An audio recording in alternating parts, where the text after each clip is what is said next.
这两天因为疫情，真侪民众减少出入病院，嘛影响到提早发生病症的机会。最近就医师发现讲，有一寡大肠癌也是黏癌的患者，早就伫半当前、一当前发现有症状，也毋过最近才去检查病情拢拖甲较严重咯。医师表示讲，以大肠癌来讲，办半当检查出来风险是提悬25%，死亡率会提悬22%。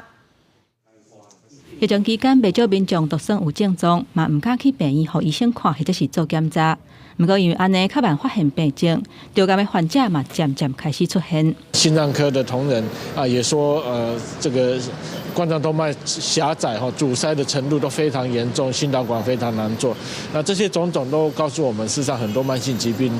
大概都有被延迟的一个状况。医师指出，大肠癌若是拖半年才做检查，每期的风险会提悬25%，死亡率提悬22%。验大便检血验出阳性了后，超过半年做大肠镜，得到大肠癌的风险嘛增加2倍。有医师预估，这会拖过疫情期间，即马才验出得到癌症的人，明年甲后年癌症登记报告就会显示伫数据内底。政府也在担心，就 COVID-19 这2-3年期间，可能会反映在未来的这个5年，看到这个癌症的增加，同时晚期的癌症可能被发现的比例也会提高。从我的门诊的经验看起来，大概有1成到1成5的